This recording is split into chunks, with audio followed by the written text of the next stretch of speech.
Hello. कैसे हो? सूरज भी कभी कभी जाड़ों के दिन में बड़ा लुका छुपी का खेल खेलता है। एक ही पल में बादलों में छिप जाता है और कुछ ही पल में बादलों से निकल जाता है। ऐसा क्रम चलता ही रहता है। पल में बादलों में छुपना और पल में ही बादलों से बाहर निकलना। ये भी नज़ारा सूरज के लाल पीले किरणों का बहुत ही प्यारा लगता है। जाड़ों के दिनों में हमें सूरज की किरणों से विटामिन डी मिलता है।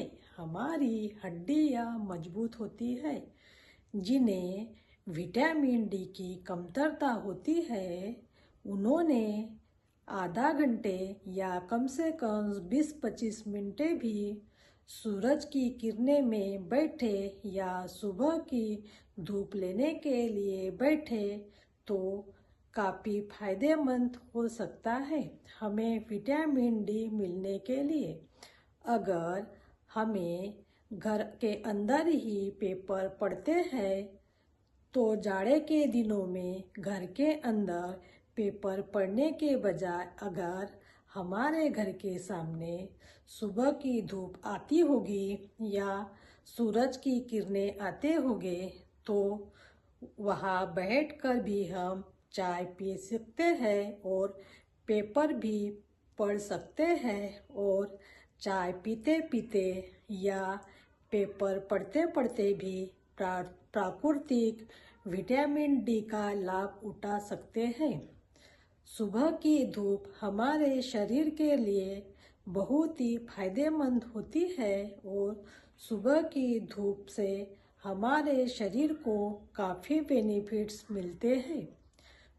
सिर्फ सुबह की धूप से हमारे विटामिन डी ही मिलता है ऐसा नहीं, तो जो गर्भवती माताएं होती है उनके शिशुओं के दांत और हड्डियों को मजबूत होने के लिए भी काफ़ी ज़रूरी होता है। इसीलिए हम जब जाड़ों के दिन में हमारे घर के सामने ही धूप आई तो उसका हम क्यों न लाभ उठा सके। वो ही प्राकृतिक ओरिजिनल शुद्ध रूप में है कि नहीं मज़े की बात। सिर्फ विटामिन डी से हमारी हड्डियां भी मजबूत होती है ऐसा नहीं होता, वयस्क लोगों तक विटामिन डी की बहुत ही ज़रूरी होती है। इसीलिए जाड़ों के दिनों में कम से कम 2-3 महीने के लिए विटामिन डी का लाभ उठाना चाहिए, वो भी शुद्ध रूप में।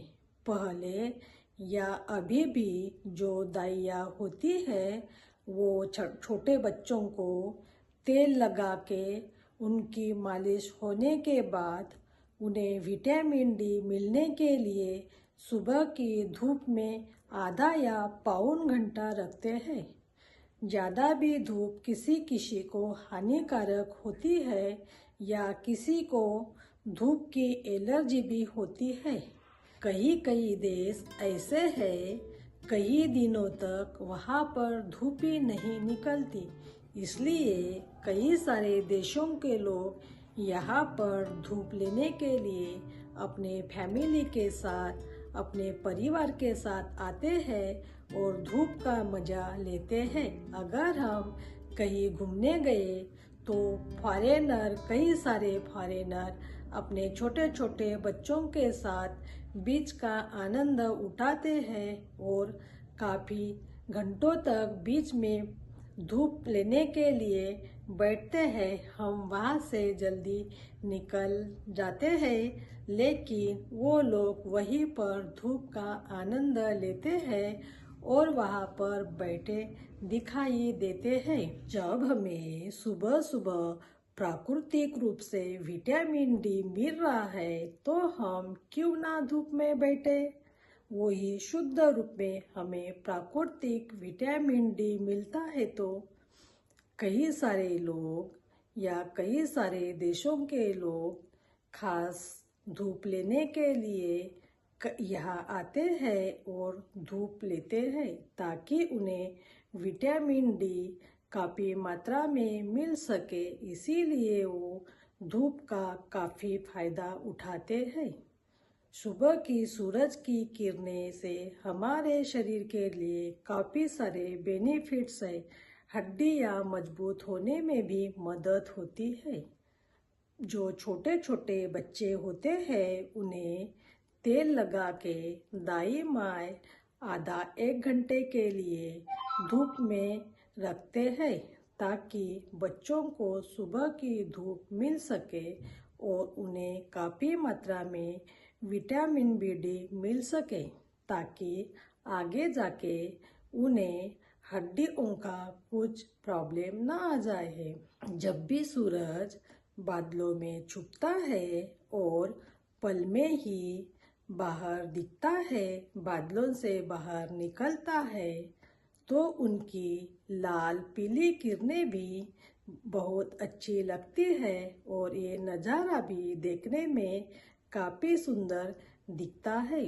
हमारे शरीर को काफ़ी मात्रा में विटामिन डी मिल सकता है, इसीलिए जाड़ों के दिनों में कम से कम 3-4 महीने तक विटामिन डी का हमने लाभ उठाना चाहिए, क्योंकि गर्मी के दिनों में 7 बजे से ही तेज़ धूप रहती है, इसीलिए हम बाहर बैठ ही नहीं सकते।